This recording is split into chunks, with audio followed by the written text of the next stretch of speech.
இன்றைக்கி என்ன breakfast lunch பார்க்கலாம். காலையில் கேழ்வரகு தோசை எனக்கு மட்டும் தான் பண்ணேன். ஏன்னா எங்கள் அக்கா வீட்டில் என் பையன் படுத்துகிறான். இன்றைக்கி ஸ்கூல் லீவ் அவனுக்கு. அவர் வேண்டான்னிட்டார். கொஞ்சம் லேட்டாக எழுந்திரிச்சு போனதுனால அவருக்கு செய்ய முடியல. நான் எனக்கு மட்டும் செஞ்சுட்டேன். காலையில் எங்கள் அக்கா முட்டை குருமா கொடுத்துருந்தாங்க. அதை வச்சு தான் கேழ்வரகு தோசை சாப்பிட்டேன். மதியானம் லஞ்சுக்கு வந்து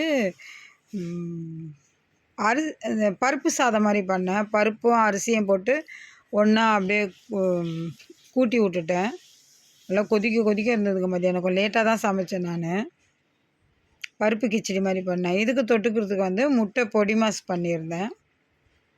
மிளகாத்தூள் போட்டு உப்பு போட்டு முட்டை பொடி மாஸ். ஏன்னா நானே என் பையன் மட்டும் தானே.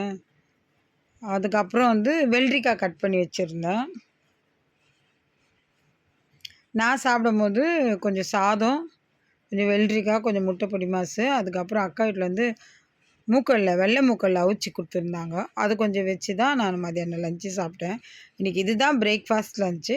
வாங்க சாப்பிட்லாம்.